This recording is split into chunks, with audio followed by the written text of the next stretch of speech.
Hey guys, I'm Dani Castellano, and this is Diet Culture. Today I have the privilege of interviewing fellow registered dietitian Lauren Cadillac. Lauren is a certified intuitive eating counselor, certified personal trainer, and a retired national bikini competitor, also known as a bodybuilder. Lauren runs her own virtual private practice, helping clients to ditch the dieting cycle and heal their relationship with food using the intuitive eating framework. We chat about her Feel Good Flashcards, which if you have never heard of before, you have to check them out. I will put the link in the description of this podcast. We talk about thin privilege. We talk about the problems within the dietetics field and how we have to unlearn a lot of the issues that are not helpful. We talk about her journey of retiring from bikini competitions and what that was like for her with healing her relationship with movement, and a lot more. So can't wait for you to hear. This is Lauren. Hello. Hi, how are you? I'm doing well. How are you this evening? I'm good. Thank you for having me. I'm excited to have a conversation with you. Yes, I'm really glad that you're here. So I felt like I was fangirling a little bit because I've been following you for a while, and Oh, cool.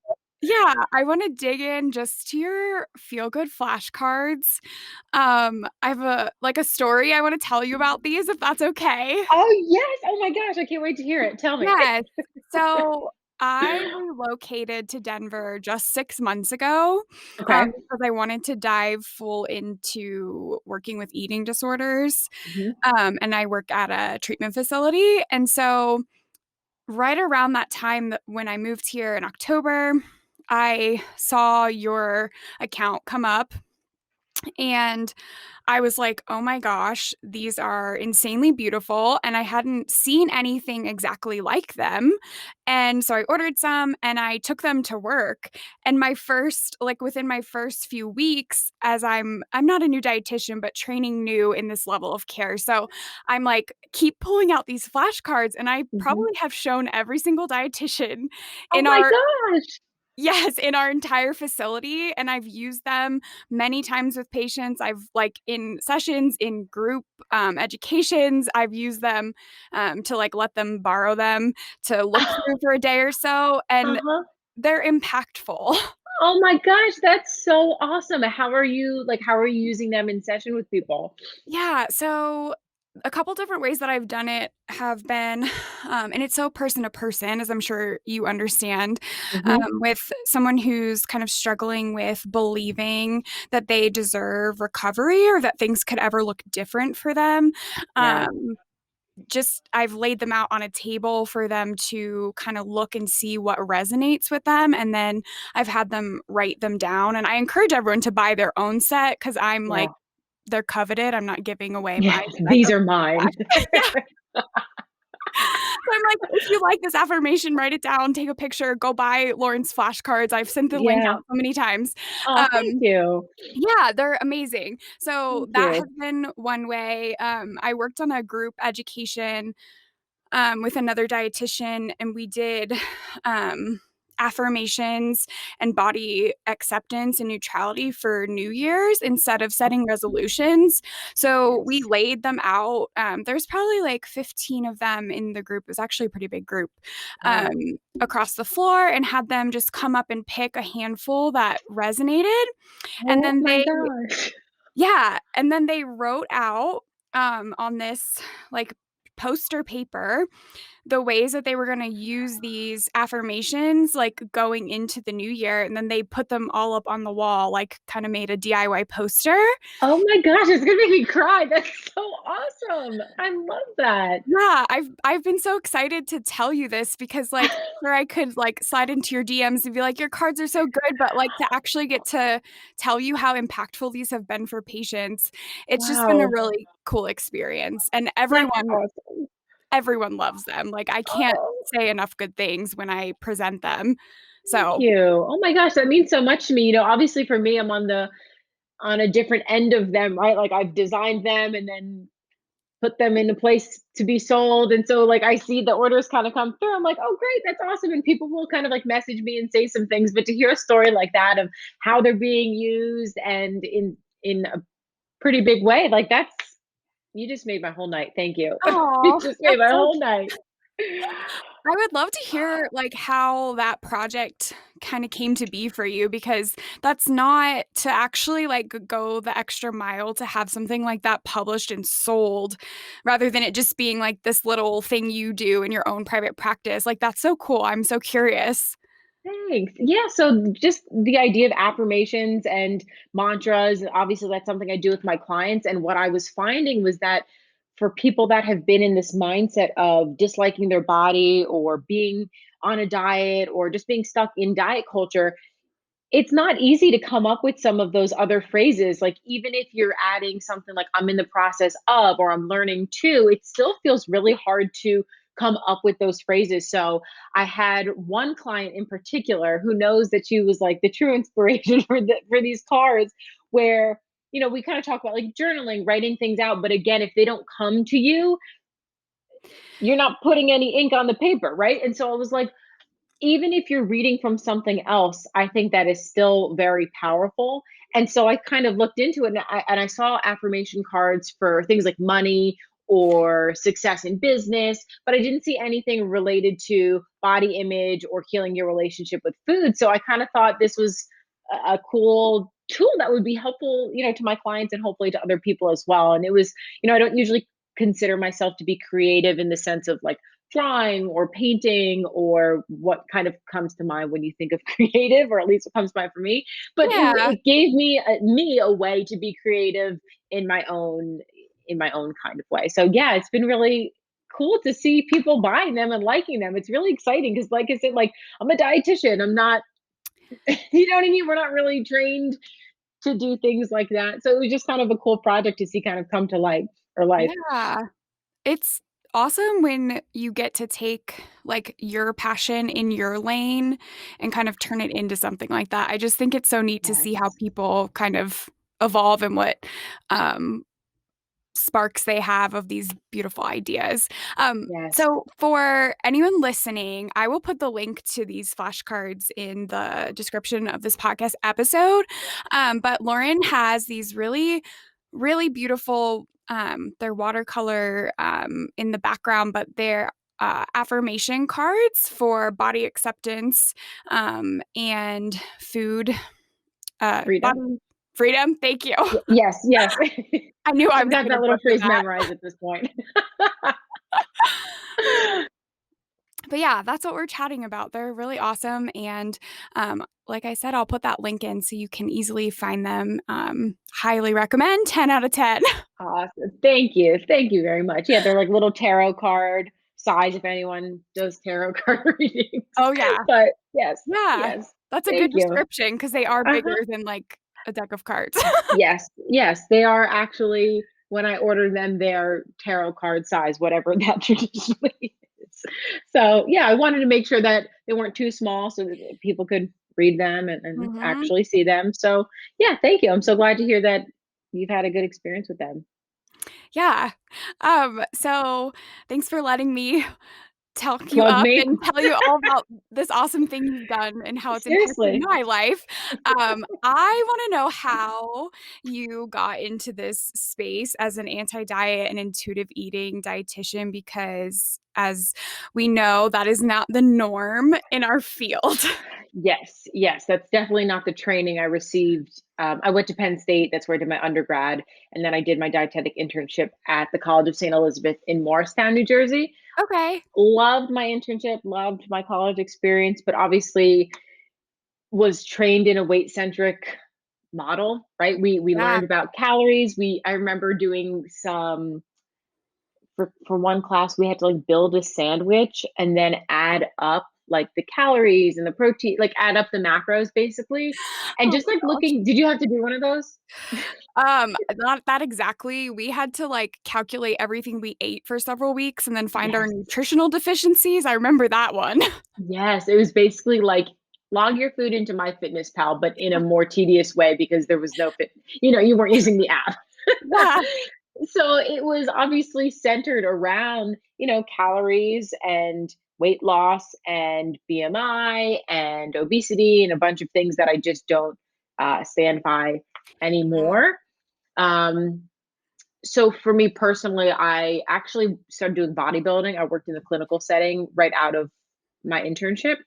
And I got into bodybuilding actually because I wasn't really loving working in clinical. It's like that's everyone's recommendation. You have to do a year of clinical or whatever they Yeah. say. So I was doing that. And then I had a friend at the time who was a personal trainer, and he suggested, he's like, why don't you try bodybuilding? It could kind of like change up your career path. So I started doing bodybuilding. I actually started working for a sports supplement company. So like Okay. pre-workout, fat burners, Oh my gosh. protein powders. Yeah. And like, like when I saved on like a 360, it's like I look back and it's so cringy. But you live and you learn. So Yes. I was working for that company. Whatever. These are details that don't really matter. But basically during my bodybuilding years, I developed bulimia.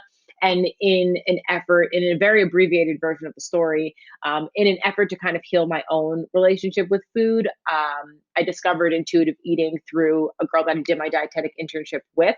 We actually went to a retreat in Vermont that was specific to therapists and dietitians. And it was all about mindful eating, intuitive eating, health at every size. And it was my first introduction to it. And I left that weekend with like 6 books in my Amazon cart. And as soon as I started reading it, it was like, oh my gosh, this is mind blowing and life changing. And, it was Yeah. kind of through my own journey with it that I just found myself in this space. I think that's how it is for a lot of us in this space. Like we've gone through our own history of maybe disordered eating or eating disorders or just struggling with body image or relationship with food. And we've tried all of the things that maybe diet culture tells us we should try. And then we Yeah. discover this other thing, and you're like, wait, this is so much better. And uh, gives people fair treatment and isn't causing harm and all of these other things. So it's almost like a no brainer once you learn about it. Yeah, I feel so similar. We actually have similar stories in that I had my own eating disorder while I was still in undergrad. Hmm. I also struggled with bulimia, and Hmm. in healing that, and once I came across intuitive eating, I realized that that's what I had kind of been doing Yes. to get better. I did like I would never recommend this, but I did not tell anyone about it until it was like my behaviors had stopped. So I kind of held that in Mhm. secret, but something like told me that I needed to not be restrictive because I knew that led to like my binges and I was trying but also like clean eating, quote unquote, like super Yes. into that at the same time. So it was like this very like slow progression forward. And Yes. I started in outpatient, and I thought I worked at a gym also. I'm a Mhm. CPT, but I Okay. don't do it. I Yes, just same. did it because that was my environment and I still have the credentials. Mhm. And so I was trying to help people lose weight, like in the right way, because I Yes. thought I knew all these things. And then I started to be like, wait, they don't feel good about themselves. They're struggling. Like, so it Yes. was similar, like starting to realize once you get this information, you like, my brain can't compute what I thought before I Yes. knew about intuitive eating and haze and Yes. just like being a social justice advocate also because that is so wrapped up in those things. Totally, totally. Yeah, I mean, I think there's almost like that layer of, and maybe I don't wanna put words in your mouth, but I know for me Yeah. personally, it was almost like a little layer of kind of shame that I had that issue. Not I think just because I was a dietitian, like, maybe I still wouldn't have, talked openly as I mean, I talk very openly about it now, obviously, Yeah. but at the time, I was supposed to be the dietitian. Like, as a dietitian, you're expected to help people with eating disorders, and I don't think what a lot of people realize is that unless you go on to more specific training in your undergrad, like, I feel like I learned the definitions of anorexia and bulimia, and that was essentially Yep. it. One There day was, yeah, of like one MNT. day of like, here's the explanation of the criteria.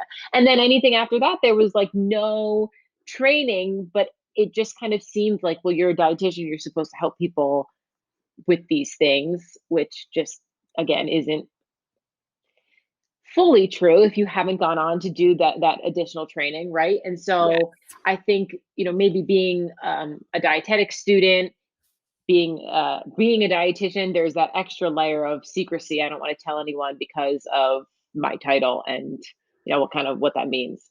Yeah, it was kind of like twofold. I was worried about the weight that I had gained with my binging and purging behaviors. Like, Hmm. who's gonna wanna take advice from me because I'm gaining weight, I'm "unhealthy," quote, unquote, and then it was also Yeah. like, if my hair starts falling out and I'm getting calluses and my nails are brittle, like, people are gonna figure it out, and then I'm a fraud also. So Yes, I'm a fraud. Yes, yeah, yes. I totally Hmm. like, you're not putting words in my mouth with the shame, like, it's so heavy, um, Hmm. for dietetic students, I think, to, like, be this exact perfect thing because that's what diet culture tells you to be.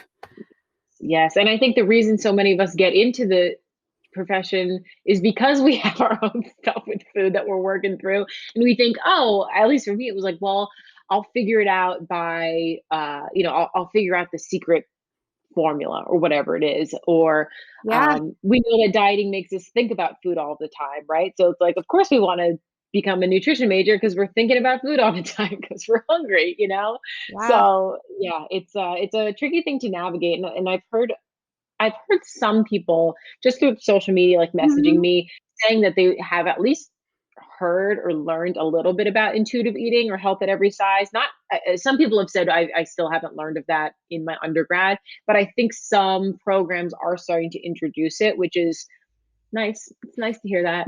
yeah, that is nice to hear. I went to a, networking event when Fancy was in Philly, I Uh-huh. believe. I went to Virginia Tech for my undergrad, and I'm still in close contact with my DPT director Oh, and then cool. the internship director, but I didn't do that internship, but she taught a class for us.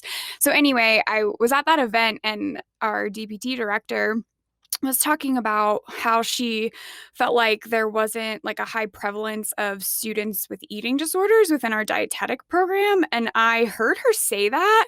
And I was like, hey, like I am going to just drop like a bomb right now that I was Hmm. actively engaging with an eating disorder while I was a dietetic student of yours. And I Yeah. didn't, nobody knew. Hmm. Or if they did, they didn't confront me. Like, it seemed like it was a pretty well kept secret from my Yes. friends, and Yes. I know of others that I am quite certain were engaging with some behaviors, and so I just said that to her as, like, I think it might not appear like you may not have emaciated bodies or, like, Yeah. outward signs, but I think it's probably worse than you think it is because our classes were still very much, like, very fat phobic. Hmm. And not Hmm. her directly at all. It was no knock at her, but it's the way that it's built, and it was Yes. very evident, the Yes. whole time. Yeah, and you're so right. It's like there's just this idea that an eating disorder looks a certain way, and because people aren't under 18.5 BMI, somehow like everyone's fine, and it's Yeah. just not the case at all. No, it's not. I love what you said, a few minutes ago that we're not taught as dietitians, in the beginning, or if some people don't ever really, like, catch on to this, I guess, that we don't receive the training for any area of expertise and like eating disorders specifically. That's not Hmm. something that we come out equipped with, but because we have Yes. our own struggles, we might think we do. Yeah. And Yes. that's Yes. where I caught myself, like, I don't actually know what I'm doing, and then I stumbled across IADEP and ended up Hmm. seeking supervision because I knew, like, that's the Yeah. route I wanted to go specifically in this field, but I was like, "Wait a second, like, I'm getting so many red flags, like, this is not it. Like, I can't help people just because I had my own journey, like, this is not right." Yes. Yes, yes, and I think that takes a level of, like, awareness, and I that's why I've always cautioned to people, like, I'm not an eating disorder therapist, so if you Yeah. have an active eating disorder, or I'm sorry, I'm not an eating disorder dietitian, Yeah. um, therapist. I'm not that either, actually. But, like, I work with people that have disordered eating patterns, but if you are in an active eating disorder, like, you need a different level of care, and I think, hopefully people appreciate that because you want to be with someone that can actually help you, right? And is qualified to help you. And I think Yeah. it's easy to kind of say like, oh, well, been I've had bulimia or I've struggled with XYZ. So then therefore I know how to help you with Yep. it as well. And while I think personal experience is incredibly valid and probably gives you a lot of insight as to how Sure. like your mind might think or what thoughts might pop up, everyone's experience is so different and doesn't make us completely qualified. Yeah, no. And I think it's just good to like say that sometimes. And it's not meant to like bash anybody. And also I feel like, we're grown adults out here. If you choose to take advice from someone who doesn't actually have the background, that's your choice. But then there's Yeah. lack of access issues and just Yeah. when you're engaging in disordered behaviors on whatever spectrum, full-blown eating disorder, or you're just like dabbling in typical diet culture practices, your brain isn't always like the most clear to be making those decisions anyway. So that's where I'm like, I Yeah. wish people would try and be a little bit more ethical about their practices because I there's so many innocent people just trying to like get the answers to this chaos. I know. But I think also too, I don't think that's what I was saying kind of like about the awareness. Like I don't know if people are even aware that they shouldn't be, you know what I mean? So Yeah, they yeah, very much fully believe like I can definitely help you and yep, there's no doubt in your mind. yep. You know what I'm saying? Yeah, it's like a Venn diagram. There's like a Yes. lot of pieces Yes, exactly. overlapping here. Yes, correct. Yeah. Um, so with you having done bodybuilding before, what is that like? Because I'll give you just some insight. When I worked at a gym, I did help some bikini competitors specifically because it Yes. was the kind of private practice of where like anyone that comes in, unless it's like I mean, I shouldn't say it was always appropriate because of specialties, but that's besides the point. Unless it was like they needed to be in a higher level of care, we would see them. So Gotcha. sometimes we had some sports nutrition focus, and Hmm. I witnessed a lot of really incredible, strong women really suffering, becoming isolated, and just like obsessed because when you get that cut, um and you have no water weight on you anymore right before competition, like you can't compete with that Hmm. outside of the competition day. So I'd love Yeah. to hear if you're open to sharing like what that was like for you and like moving into the space you're in now even. Yeah. I mean, are you curious what it was like physically, what it was like mentally, what Okay, so I'll reframe. Like well, first I'm open to hearing anything you want to share, but I'm curious specifically about how as an like health at every size, intuitive eating dietitian, someone who's helping people heal. While that is a sport, it's also like you can't do that without being disordered from what I right, understand about it. So I'm wondering like how you like feel about it now, like how that oh, I impacted see. your journey, just like not asking you to shame bodybuilders at all, but just like I'm just so curious, like what that would be like to be in your position and do what you do, and that was something that was part of your life. Like I'm just Yeah. curious. It's interesting because 'cause they're such polar opposites. I think that's why it's interesting. It's like, wow, there literally couldn't be more different. I just feel like, well, first and foremost, like everyone has body autonomy and like they're entitled to do whatever they feel is right, Yes. whenever they Yes. feels right. Will I ever recommend someone do bodybuilding? Never. I would literally never recommend that for anyone at this point. I agree with you in that there's no non-disordered way to do it because the entire sport, I mean, I think about something kind of like wrestling or Yeah. like Brazilian jiu-jitsu or something that has a weight class, Yeah. but you're cutting to get to that weight class and performing a sport while can you be 100% intuitive while you're cutting for a weight class? No, right? Because Right. you're going against your body's cues and you're needing to lose weight, right? But to me, I'm like, well, that's performing a sport. Right. Bodybuilding is very different in that the sport is how does your body look? Yeah. It's purely an aesthetic competition. And so that is why I would not recommend it Like I'm not like if someone wants to do that by all means, but I'm definitely not going to be coaching someone on how Sure. to. It requires you to go against everything that your body is telling you. You're working out way more than your body wants you to work out. You are probably eating a lot more protein than your body wants you to eat. You're Yeah. eating probably a lot less calories than you want to eat.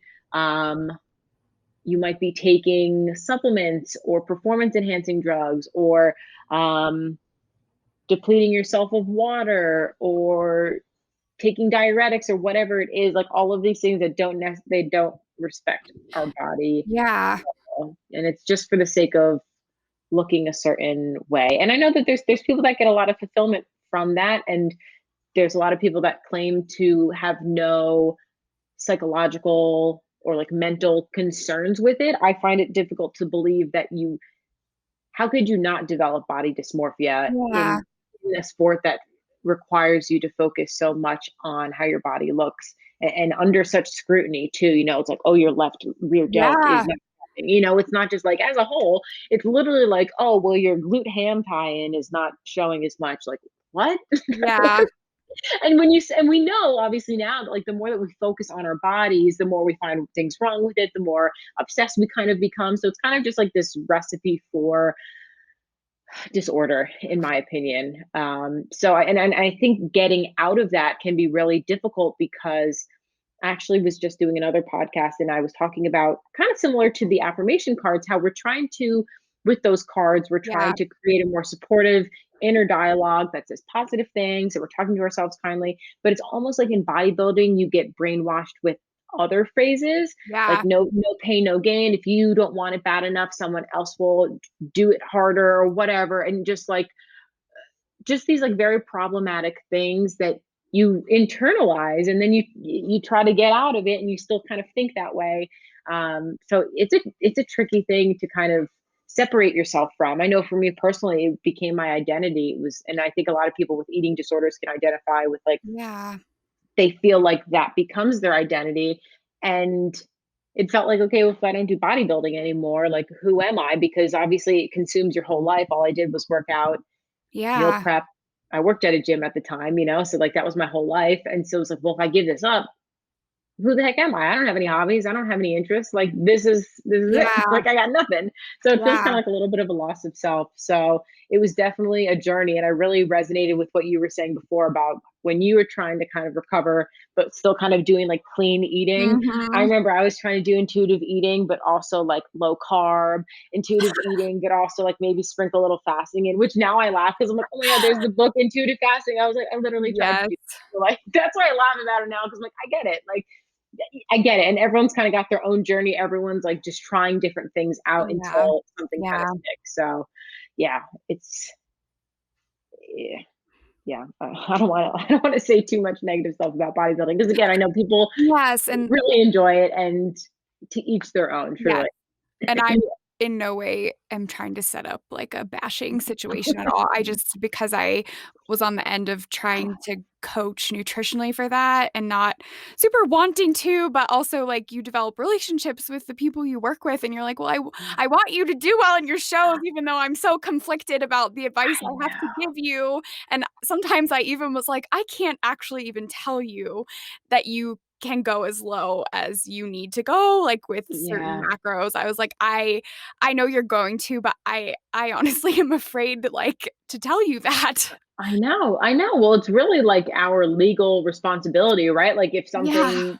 And that's why yeah, when people DM me asking for questions, I'm like, I'm not legally allowed to give you answers here. Like, yep, yeah, it's can't I tough. can't. What has your relationship with movement looked like since transitioning out of bodybuilding? Yeah, so for the when I like first was kind of stepping out, I found myself in a place of like really needing to step away from movement. Like I said, I worked in a gym at the time, and so like I lived there, I worked out there, like that's where those were my friends, and so my whole life was the gym, and I just was so sick of it. It was kind of like just trying to find the motivation to work out. It kind of feels like working out from home sometimes, right? Like Yeah, working out in the same place that you work in was just like, oh my gosh, I'm in the same place all like something about going to a gym back when I worked in the hospital. It was like I was done with my day. It was Yep. something to look forward to. I saw different people there. It was like there was a social component to it and like stress relief. But once it was like my job, it was just something I didn't want to do. And I remember leaving the gym one time and someone being like, "Oh, are you gonna work out?" I'm like, "I don't feel like it today." And they were like, "What?" Because in our culture, it was just like, well, then just take more pre-workout and like Yeah. grit through it because you don't really have a choice. And I was like, I'm not going to do it today. So I actually started doing, like more running and I explored like a half marathon. I was like, nope, that's not for me. And I explored like strength training. And when I kind of look back, I'm like, maybe that was like a little bit of a sprinkle of, okay, I'm making peace with food, but I got to make sure that I'm working out Yeah. enough as I make peace with food, right? So it's kind of like evolved. I've always just kind of been a person that likes to do lots of things like kickboxing or cycling or yoga, weightlifting, lots of stuff like Yeah. that. More recently, I had like bunion surgery back in January. So my relationship with movement has been forced to be kind of like a different way. Ah, But I'm happy in that like I grew up around sports and I always that's loved it and good. it was always a positive thing for me. It was never about losing weight or looking a certain way. I just like loved playing volleyball and soccer. And so I feel like I was able to kind of hold on to that and there's still just movement that I genuinely enjoy doing. Yeah. Definitely a lot less structured. Like when you think of bodybuilding, it's like Yep. Monday you do chest, Tuesday you do back, Wednesday, and now I'm just like, what do I want to do today? Do I want to do anything? Do I not want to do something? And I just kind of go with the flow. Yeah. Thank you for sharing that. That's really, like, I'm happy for you that you were able Oh, to thanks. do that. Thank 'Cause you. I like, not from the inside, but just, being a part of that for some people, like, I can imagine that's a really difficult decision to make to move forward. Yeah, but I think most of us that have recovered from an eating disorder or just diet culture in general, Mhm. once you do or get to a different place, like it feels so good to be in that place that you're like, Yeah. oh, that was so worth it. Yeah. That's such a good Mhm. reminder all the time, um, because it can seem like, especially, I feel like when we layer on thin privilege with that, it's hard because it's like, I know that this is better outside of the disordered stuff, and I also recognize that not everyone's having the same lived experience because of this culture and this larger Yeah, system of oppression. So, like, I love talking about it because um it's a helpful thing to for people to hear, I think, and also mhm, I just always want to, like, come back to, but there's a lot more to the story and everyone's journey is so individual. totally, and I think it's great that you bring that up and you include that as part of the conversation because I think there's a big difference in someone's recovery that is in a straight size body and while um, it's not saying it's not challenging at all. Yep, Like yep, I still live in a body that is not oppressed by society, right? Like I yep. can still go to the doctor and be treated, a certain way. And so you layer that onto someone's recovery, and it's going to be, a little bit different of an experience. Yeah. Um, Speaking of relationship with movement, that's been something kind of tumultuous for me because I've never been athletic, so to speak. Okay. And so I always kind of felt like after being like a small child and running around, I kind of always felt like movement was a little bit more forced or just something I had to do for health or to be skinny Yes. enough, all those wonderful things. And so Hmm. recently, I've like in the past several years, I've really reflected on that and been like, I literally won't like not move, but like engage in an activity unless Uh-huh. I actually think it's going to bring me some kind of joy. And I'll stop if it's not. And it's been like such a weird thing to come on the other side of Hmm. and allow that for myself. And sometimes I'm like, it's like, are you sure this is okay? Because this is like literally no one recommends this, I but know. it feels so good. And I just Uh-huh. got some roller skates and I've been skating at the park with a friend of mine. And it is That's like, awesome. that's everything I want for people out of movement, Mhm. is to find joy. And I feel like there's just so much like, you have to do it this way, this Pain. way, this Yes. way. Yes. Ugh, Yes. it's intense. Yeah, and I think what you were saying about, like, running around as a little kid, I think thinking about movement in that way, like rollerblading, roller skates, throwing a ball. Like I have one client who was like, I played duck, duck, goose with my friends. I'm like, there you go. Like there's movement. Like she's awesome. She was like, we were dancing in the park and like, just playing like kids again, And I think Yeah. we lose that thinking that movement has to be again, like no pain, no gain, and Yeah. all of these other problematic messages. It's just like any type of movement is great. It's really great if you enjoy it too. Yes. Absolutely. Did you get the Um, roller blades or the roller skates? I did Important. get skates, Skates. which That's the was four wheels, right? yes, yes. Nice. Those are cute. Yeah. That's what I remembered, like, going to skating rinks as a kid, and I liked Yes. that. I always thought they were really Yeah. fun, so I was like, "Okay, I'm Oh, gonna brave this and try them out." nice. So far, Oh, that's so good. awesome. There's like the nostalgic piece of it Yeah, too. That's awesome. yeah. Um, I was curious as well, like, if you had to name a pet peeve, I feel like we're kind of talking a little bit about those, but, like, of diet culture, like, what are the first couple things that come to your mind? Mm. I guess it's diet culture that pretends to not be diet culture. Like if like there's company like skinny tea or flat tummy tea, like pretty obvious Yeah. what it is, right? But when there's a company like Noom or something with fasting and it's pretending to not be a diet and then it really is, I'm like, just own it. Like just Yes. own it. Or like Weight Watchers, how they rebranded to like WW. And I'm like, you're not fooling actually you are fooling people and it's not Yes. cool. Unfortunately, we are. You are, yes, but they're smart, like, they know that that's not as trendy and like, people are catching on that diets don't work, or people don't want fad diets anymore, so now they're making it like a lifestyle, or it's a Yep. diet that's not a diet, or whatever. Ugh. Do you have any pet peeves? I have lots of pet peeves, but that's what comes to mind about diet culture pet peeves. Yeah, I think that's been for sure really disturbing to recognize when I started listening to Christy Harrison's podcast, Mhm. just hearing her talk about, like, the wellness diet, that was when Yeah, I kinda had that connection of, like, "Oh my gosh," like, is it these people are just so wrapped up in it, like, we can't separate ourselves, or is it, like, pure evil marketing? And I'm like, "It's probably a combination of both," but right, it's yeah. just wild to be like, Mhm. we can't let go of the fat phobia for 1 second to, I like, know. actually move forward. We're just skating around it now, Mhm, not actually mhm. going in another direction. I know, we're just, like, putting makeup on a pig or a wig on a pig, whatever that phrase is. Yeah. I think Yep. to answer your question though, with the pet peeve, I find myself, like, yelling at the television a lot, like, Oh, yes, when there's, like, a Beachbody commercial on or, like, yeah. Nutrisystem.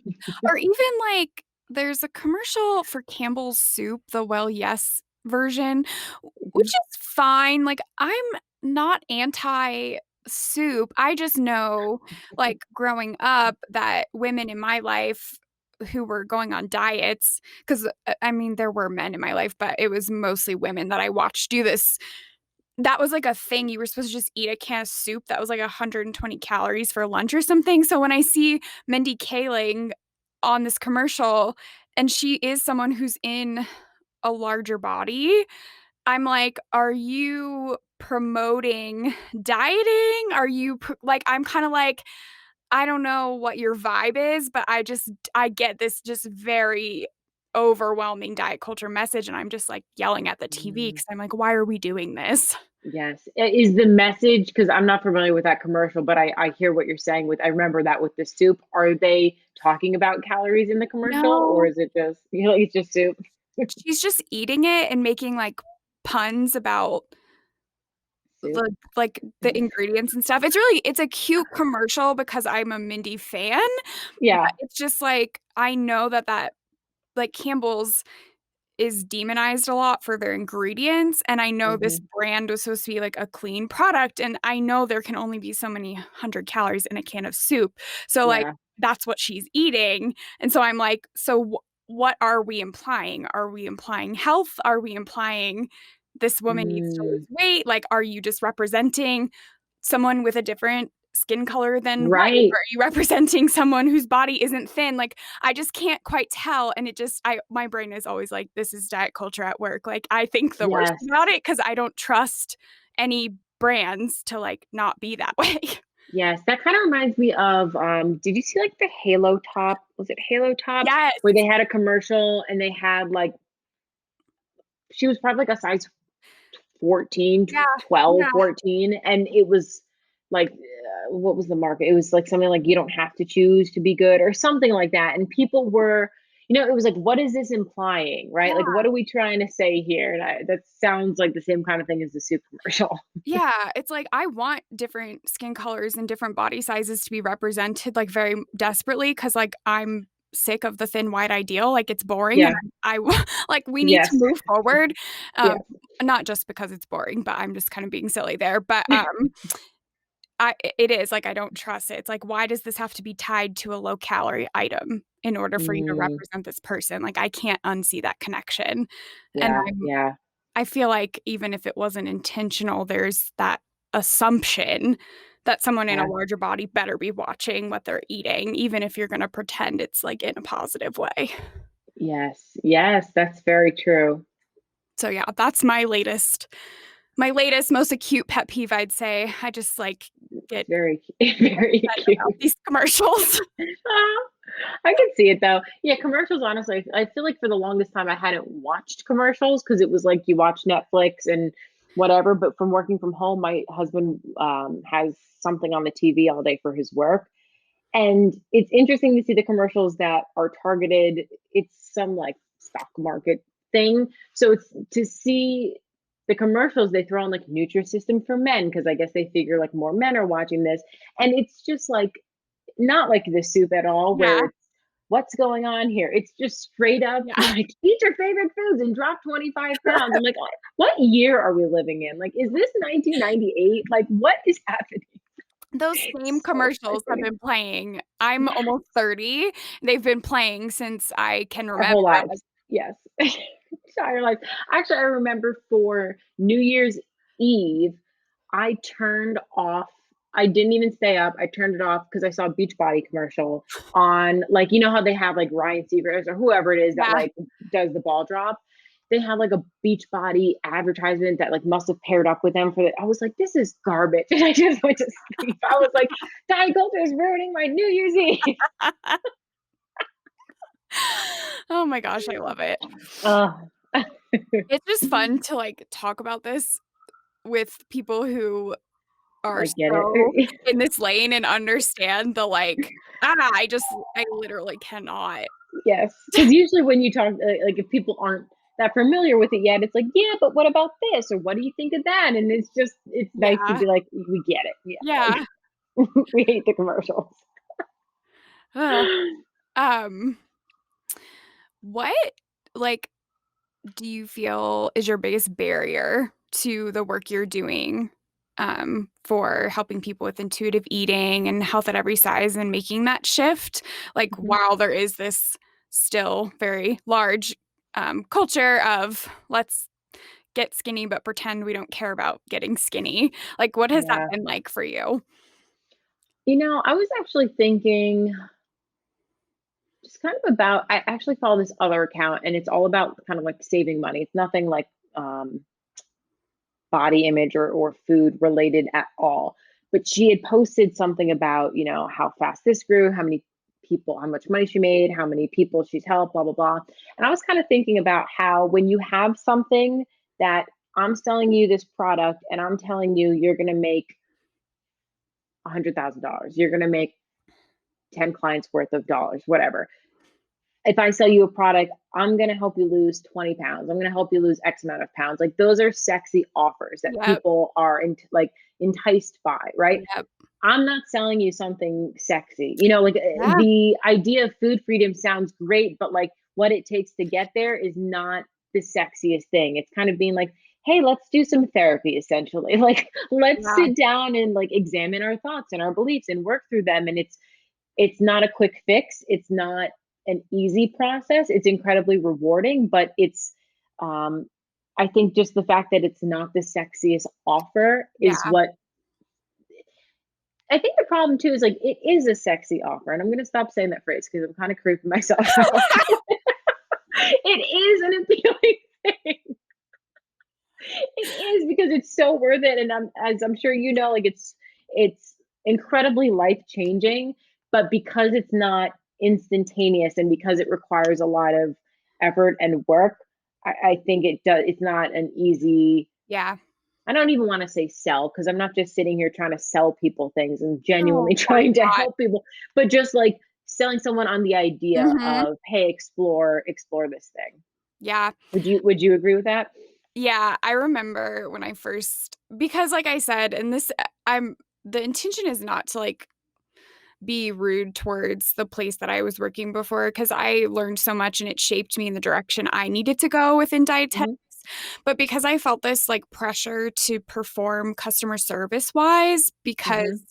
that I mean, somewhat, to some capacity when you don't own your own business or you have Hmm. to make a certain amount of money, it is a customer Hmm. service game, like, Yes. we do have to be aware of that, I guess, like, it sucks to say out loud, but that's a thing.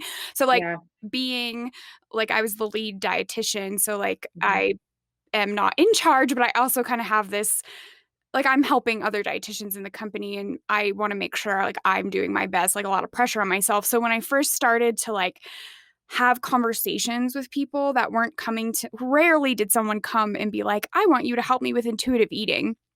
It Yeah, was me yeah, trying to work up the nerve to be like, "You are dancing around something that is going to continue ruining your life, and I yeah, actually have something that I want you to think about because it could like, the work you do with this, like, sure, the time we spend together is great, but also, like, the self-exploration you could do within this realm could literally yeah, change your life, and it's gonna suck." But, like, working up the nerve to, like, have that conversation with someone that's telling me I'm struggling with binging, but I need to lose weight, and me being yeah, like, "You're gonna leave because I'm gonna tell you that I can't help you focus on weight loss, and then I'm gonna get in trouble because I'm actually trying to help people heal rather than help them get results because results are tangible," and I would shake. yes, Like, literally, I would yeah, be like, I'd have to, like, put my hands under my legs because I was like, "This is so nerve-wracking to, like, yeah, be the person to be like, hey, everything you've ever been told about, like, dieting and discipline and all this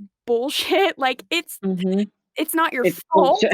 Yeah, and uh-huh, it is, like, it is bullshit, and it's like, yeah, I to have to give that news, it felt like bad news, even though I knew it was mhm, good because I was afraid they'd run away, and then it's like, ti the timing of it, and that was me trying to find my voice within this field, and I don't think I'd have even remotely a similar problem now, because 'cause I'm yeah, very, like, I have a podcast spewing my words about it, like, I don't yes, care, but at the beginning, I was, like I was terrified because I thought they would reject it, and yeah. then they go to another provider who's gonna further perpetuate harm. Yeah, and especially too, I mean, there's the layer of like it's your livelihood too, where you're like you don't want to scare them away, and you do want to Yeah. help them. And if there's a pressure from higher up of seeing a certain amount of clients, and Yeah. it sucks that it's that way, but like it is. It's And I remember the reality. same thing. I was working alongside a psychiatrist actually who is not aligned with health at every size. Okay. Um, and I'm so thankful now that with my social media, like obviously that's what I post about. And so when I do get clients from that, they're coming for that reason. But Yeah. if someone finds me on Yelp or Google and they kind of just call me up, it's people are like, what are you talking about? You know, like Yeah. they're not they're so used to a dietitian being just like a weight loss coach or Mhm.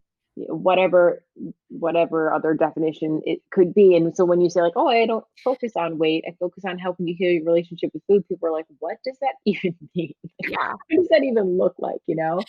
Yeah, and sometimes they would hear like, "Oh, she's not gonna focus on my weight," but, like, are my clothes fitting looser? Am I feeling, and it's like, it was like a wink, wink, but I wasn't giving the wink. I probably did at first, not Yeah. literally.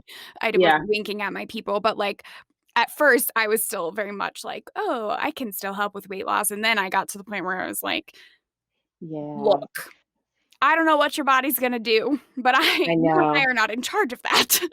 I know. And it's a tricky thing because like we become dietitians because we want to help people and Yep. we want to give people what they want. And I'm like, I wish I had a magic wand and I could give you exactly what you want, but I don't know. It's unethical of me to try to help you do it, in my opinion. I Like, agree. I very much agree. That's one of my favorite words is unethical because I like mhm. to point that out about a lot of things going on everywhere. Yes. It's very topical. Yes. Um, I think it's brave of you to like continue in that outpatient space because I love that very much and getting to move up to higher level of care. It's hard obviously because I'm working with very very sick people with their eating disorders, but also like Yeah. I have the therapist on in the same building or right across the street and the psychiatrist and like the team is Yeah. there and we just have a lot more like ability. I know you're not doing outpatient eating disorders, but like even just like the later stages of treatment where people are starting to talk about like some of the work that you're doing and I was able Yeah. to do outpatient, it's just so much easier because you have that direct access to their whole support system. Yes. And Yes. I like that so much now. I'm like have no idea where like my future will lead because I always thought I have to do outpatient, but I'm like, Yeah. oh, the higher level of care is kind of nice because I just like have all this done for me. You have a whole team. Yeah, Yeah, for sure, for sure. Yeah, and I think there's something to be said too, like I will talk to some of my clients' therapists if they give me permission to do that and sure. they want me to do that. But obviously, like if someone's inpatient versus like someone that I might be seeing, Yeah. they might need to have six other health professionals, Yeah. right? Whereas like maybe the people that are more like again, they have like therapists and stuff, but that would be really nice to have them be like, hey, what happened with this or what's going Yeah. on with that? Yeah. That would be nice. Do you work independently or do you have anyone? Okay.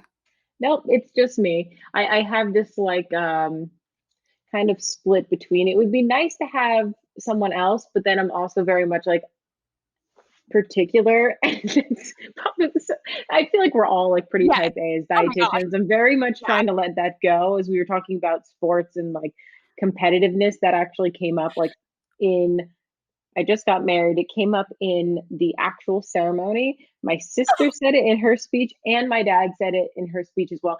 And maybe my now brother-in-law said it. Like it came up multiple times. I was like, wow, that's like my defining characteristic is that I'm really competitive. So I'm trying to reel that back in basically. But what I'm trying to say is like that idea of it would be nice to give like have some helping hands, but then I want it Yeah. done in a specific way or like have control of the Yes. situation. So yeah, maybe one day, but for now it's just That's awesome. me. Yeah. I'm laughing because I totally relate to that in like being very much like a control Hmm. over everything, and that is Yep. so typical of dietitians. Dietitians, we're the same. We're so not original. Yeah. Congratulations also on your Thank wedding. you. Thanks. Thank you very much. Yeah. So as we start to wrap up, um, what advice do you have for people working to leave diet culture behind? I know you have lots of it, but whatever you'd like to share. Yeah. I would say, I guess, kind of like two things. One, if you're like really serious about leaving it behind, I think like unfollowing people on social media, unfollowing accounts that are just very entrenched in diet culture, people posting before and after pictures, people selling weight loss related things. Um, diversify your feed, learn from different people, fill your feed with people that live in different body shapes, sizes, races, gender identities, all of that kind of stuff, because all of those different layers play into diet culture. Um, so changing up your social media feed, and then I think just education about diet culture in general, right? Like it's hard to change your relationship with food or mm, exit diet culture if you don't really know that it even exists, right? Like if you don't who I don't know who says this quote. I've been quoting people all day and not knowing who says it. Something about how have you heard the thing where it's like the two fish and the one guy says something about the water? And he's like, "What's water?" And you don't realize you're in it. Yep. How water is like our culture, and you don't even Yep. realize you're in it until someone points it out, and then you're like, "Oh my gosh, it's everywhere." It's like fish and water. Yep. And so I think just kind of becoming aware, like doing some reading, like Anti-Diet, I think is a great book. Intuitive Eating, Health at Every Size. If you want to learn about like the roots of diet culture, I think Fearing the Black Body is a great book as well. Yes, I And love just, that. yeah, that's an incredible book. Yep. And I just think the more information you have, the easier it is to reject diet culture, because you start learning these things like, this is awful. Why would I continue to subscribe to this? This is Yeah. terrible. Yeah. So I think education or knowledge is power. It totally is. Would you say something similar, like for anyone in the helping profession as well? That's kind of like, what are these people talking about? Like, why would I want to incorporate this? Like, any different Yeah. response for that population? So, like, professionals, like health Yeah. professionals, Yeah. I would say reading. I usually recommend, like, look, read the book Health at Every Size, because I think it's really easy to just reject it right away and, make the argument, how are people healthy at every size? And it just, I think, comes from a misunderstanding of what it actually means and what it's all Yeah. about. And I think, again, once you read it and once you learn about it, you can't really unsee it. You start to, like, something kind of goes off in your head, and like a switch kind of flips, and you realize, like, oh, there's a different way. Yeah.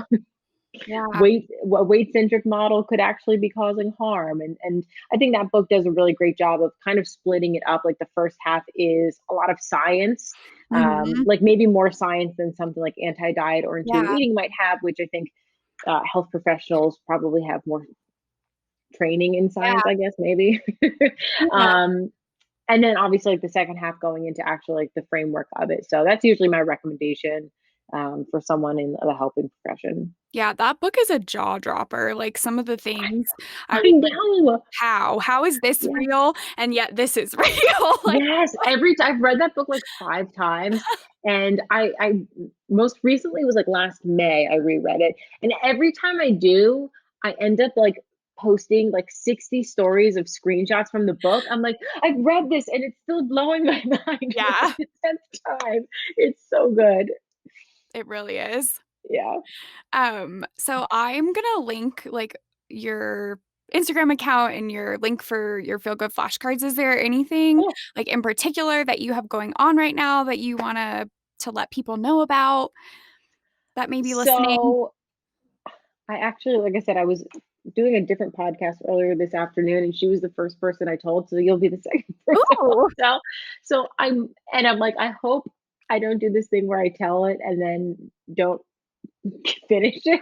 But I'm like in the process of building an app right now. Oh So I'm my like gosh. working with like a developer, and it's obviously like an intuitive eating app.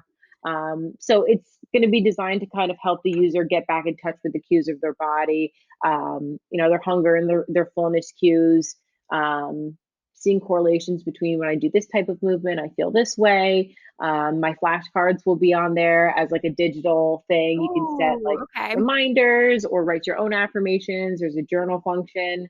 So hopefully that comes to fruition. I'm supposed to have a call with the developer tomorrow. So that should be in the works. But kind of like with my flashcards, I'm like, I'm so ill prepared for this. Like, I found someone and I'm like, I don't even know. He's like, do you have this? And do you have the wireframe? And that I'm like, I don't even know what these words mean. I don't Oh know my what gosh, you're telling me. I can't even So imagine. I'm like, I think I'm figuring out. I think it's coming to life. So hopefully, within a couple of months of this airing, hopefully it will be a thing. Yeah, well, my fingers are crossed for you too, because if it's Thanks. anything like your amazing flashcards, it's gonna be super helpful. Thank And you. you should follow Lauren on Instagram too, anyone who doesn't already, because she has really lovely, helpful things to say and important things to say, which is why I invited her to come talk with me because, um, it's what I'm here to do. So, Well, thanks for having yeah, me. this has It was been really great fun. chatting with you. And again, thank you for hyping me up about my flashcards. You really made my day. I'm so glad. It's worth it for Thank sure. you. Thank you.